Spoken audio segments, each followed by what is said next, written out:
हमारे साथ आज इस खास प्रोग्राम के खास मेहमान हैं राजेश मेहता, बीजेपी के लीडर हैं। शौकत भट्ट साहब कांग्रेस के लीडर हैं। पहले राजेश मेहता साहब आपकी तरफ आने की कोशिश करूंगा। सवाल ये है कि जिस तरीके से दावे किए जा रहे हैं कि मिलिटेंसी का ग्राफ हमारे दौर में कम हुआ था, बीजेपी के दौर में काफ़ी ज़्यादा बढ़ा है, इस तरह के जो इल्ज़ामात हैं उस पर आप क्या कहना चाहेंगे?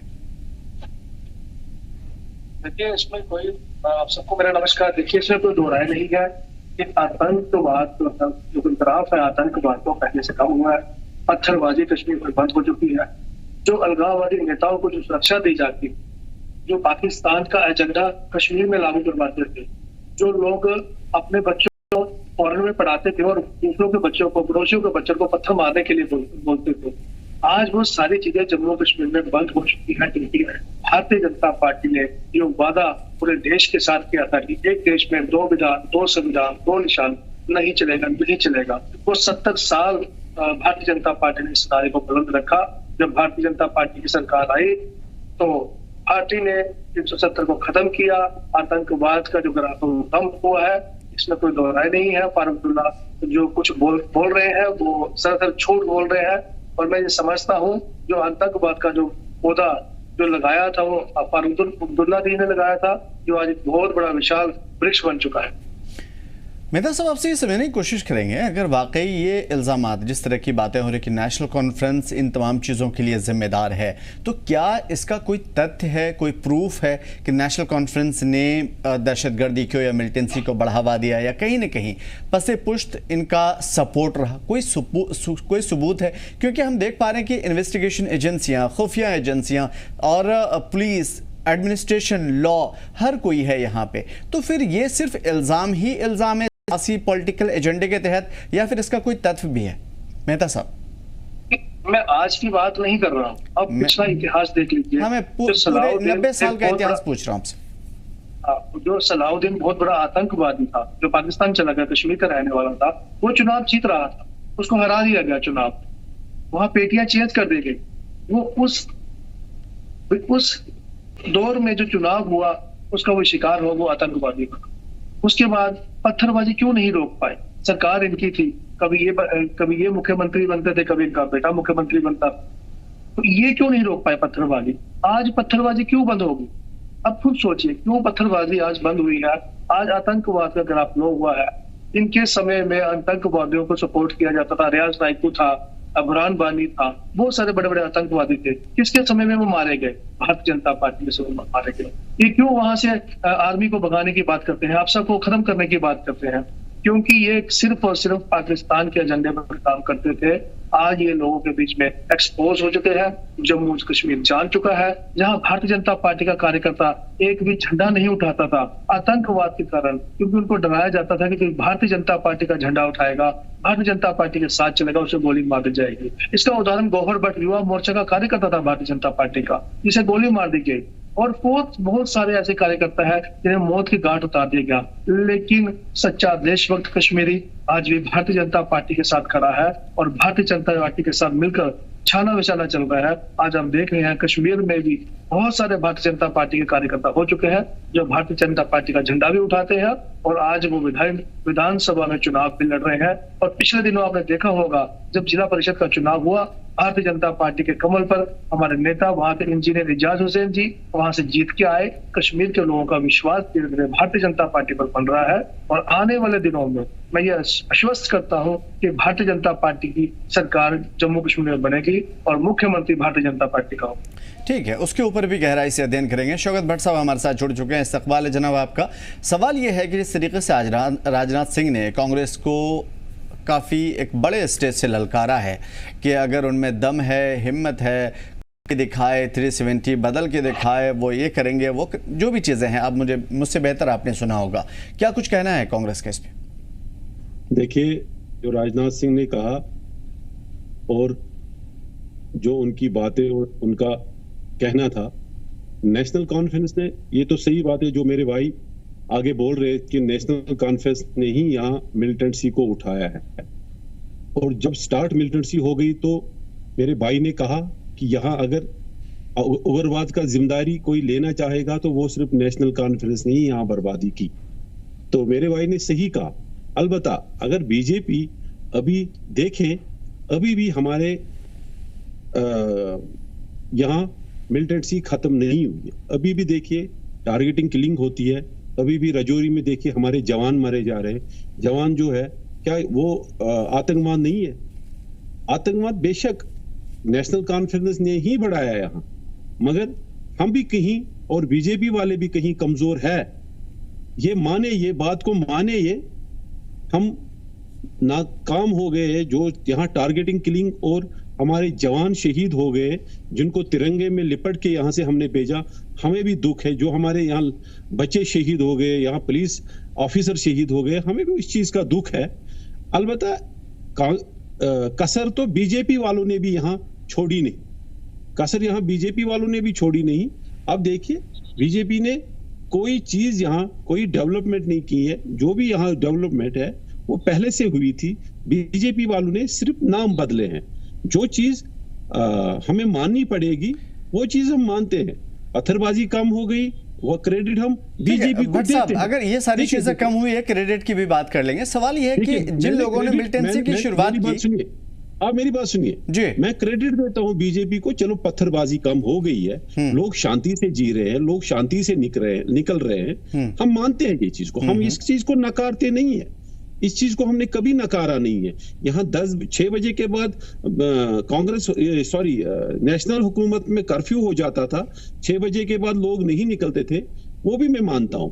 हम उस चीज को नकारते नहीं है। जो अगर यहाँ लोग मर गए वो तो सिर्फ नेशनल कॉन्फ्रेंस ने ही मारे हैं। कभी 370, कभी किसी पे, कभी किसी पे, कोई ना कोई स्लोगन दे के लोगों को यहाँ ऐसे लोग हैं, इनोसेंट लोगों को इन्होंने मरवाया। इन्होंने ही यहाँ इलेक्शन में चोरियां की, इन्होंने ही यहाँ फिर इखवान बनाया, इन्होंने ही यहाँ हर कोई चीज इन्होंने ही की। और इनको सेंटर का हाथ ऊपर उस वक्त था। मैंने मान लिया, ये मेरे भाई बीजेपी वाले ने सही कहा कि ऐसे ऐसे हुआ, ये गलत बात नहीं है, हम इसको नकारते नहीं है। अलबत्ता बीजेपी वालों ने भी यहाँ कश्मीरियों को कोई कसर नहीं छोड़ी है। बीजेपी वालों ने ऐसे चीज की है, यहाँ बेरोजगारी बढ़ गई, यहाँ हमारे बच्चे बंद है, यहाँ हमारी सड़कें खस्ता हाल है। अब देखिए बीजेपी वालों ने यहाँ इतनी महंगाई है, कहने की बात नहीं। मेरे भाई इस चीज को माना करो। जब हम मानते हैं आपने कोई चीज अच्छा किया है, कम से कम अपनी गलती भी एक बार माना करो। ठीक है भट्ट साहब, जैसा कि आपने कहा कि बीजेपी भी इन तमाम चीज़ों के लिए जिम्मेदार है, लेकिन बीजेपी का अगर हम देखा जाए तो अभी 2 साल के लिए 2014 में अगर 2 साल को थोड़ी देर के लिए साइड किया जाए तो ज़्यादातर कांग्रेस, पीडीपी, एनसी और पीडीपी खासतौर पे ज़्यादातर यहाँ पे बरसर इक़्तिदार रही और आपको भी जिम्मेदारियाँ मिली। तो कहीं ना कहीं कम टाइम के लिए हुकूमत करने वाले लोग इतने बड़े पैमाने पर बरसों तक के लिए कैसे जिम्मेदार हो सकते हैं? देखिए 9 साल इन्होंने यहाँ, अब ये स्लोगन दे रहे हैं कि 9 साल हमने बेमिसाल किए। जी, आप इनको बताइए मेरे भाई को, आपने कौन से 9 साल यहाँ बेमिसाल किए? मैंने पहले भी इनको मानता हूं, मैं अप्रिशिएट करता हूं इस चीज को, बीजेपी को, कि इन्होंने पत्थरबाजी कम की, लोग निकल रहे। इस चीज को हम नहीं नकारेंगे। देखिए इस चीज को हम नहीं नकारेंगे, हम इस चीज को नहीं। इन्होंने एक हेल्थ कार्ड बनाया था, आज की डेट में वो हेल्थ कार्ड नहीं चलता है, जिसको गोल्डन कार्ड ये कहते हैं जी। इनको बताइए क्या आपको ये पता भी है आज वो 7 या 8 महीनों से बंद है और हमारे लोग कितने सफर कर रहे हैं इस चीज के लिए? हमारे लोगों के पास दवाई के लिए पैसा भी नहीं है। क्या आपने धोखा दिया था इन लोगों को वो गोल्डन कार्ड देके? थोड़ा आप इनसे बताइए। इनको मैं एक चीज बता देता हूं, इनको बताइए आप थोड़ा अपनी गलतियां भी मानिए। देखिए गलतियां हर किसी से होती है, हम नहीं मानते, हम नहीं कहते कि हमसे गलतियां नहीं हुई है। नेशनल कॉन्फ्रेंस ने यहाँ बेड़ा गर्क किया है, मानता हूं मैं नेशनल कॉन्फ्रेंस ने यहाँ लोगों को रुलाया है। अगर यहाँ अभी बर्बादी है तो वो कहते थे, एक स्लोगन था उनका, चोन इज्जत म्योन इज्जत त्रहत सतत, ये उनका एक स्लोगन था, मगर वो स्लोगन भी इन्होंने खत्म कर दिया। देखिए आप आज की डेट में आप ग्राउंड लेवल पर देख के लोगों से पूछिए आपके दिल में क्या है। लोगों के दिल में क्या है वो भी हम समझ लेंगे, लेकिन मेहता साहब आपसे सवाल ये है कि क्या वाकई अगर दूसरे लोग गलत हैं तो कहीं ना कहीं बीजेपी ने भी कांग्रेस के माफ कीजिएगा जम्मू कश्मीर के साथ सौतेला सलूक किया है और जम्मू कश्मीर के साथ या जम्मू कश्मीर के लोगों के साथ सही व्यवहार नहीं किया है, जैसा कि भट्ट साहब कह रहे थे? देखिए, मैं एक बात का जवाब दूंगा। पहले तो भाई साहब ने कहा कि कश्मीर में आतंकवाद, मैं उनको ये बता देना चाहता हूँ कि पहले कश्मीर शाम को 6 बजे बंद हो जाता था, आज कश्मीर रात को 11 बजे तक खुला रहता है। पत्थरबाजी बंद हुई। भाई साहब कह रहे थे कि 9 साल बेमिसाल कैसे हुए, मैं उनको ये बताना चाहता हूँ 9 साल बेमिसाल इसलिए क्योंकि जम्मू में IIT आया, जम्मू में IIM आया, जम्मू में IIIM आया, जम्मू में कश्मीर में 2 एम्स आए, एक कश्मीर को दिया और एक जम्मू में दिया। जम्मू में सड़कों का जाल बिछा दिया, जम्मू में एक्सप्रेस हाईवे आया, बहुत सारे प्रोजेक्ट हम लेकर आए हैं, चाहे वो गोल्डन कार्ड हो। भारतीय जनता पार्टी ने कोई भेदभाव नहीं किया। ये जो गोल्डन कार्ड हमने दिया, हमने ये देखकर नहीं दिया भट्ट साहब आते हैं आपकी तरफ, है जो हिंदू है, हम एक सामान्य में सबको गोल्डन कार्ड दिया और वो गोल्डन कार्ड चलता है, आज भी चलता है। ये लोगों को गुमराह करने की कोशिश ना करें।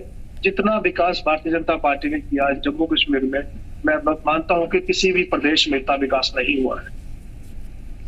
ठीक है, भट्ट साहब आप कुछ कह रहे थे? बिल्कुल, आप ये कह रहे हो कि हम गुमराह नहीं करेंगे।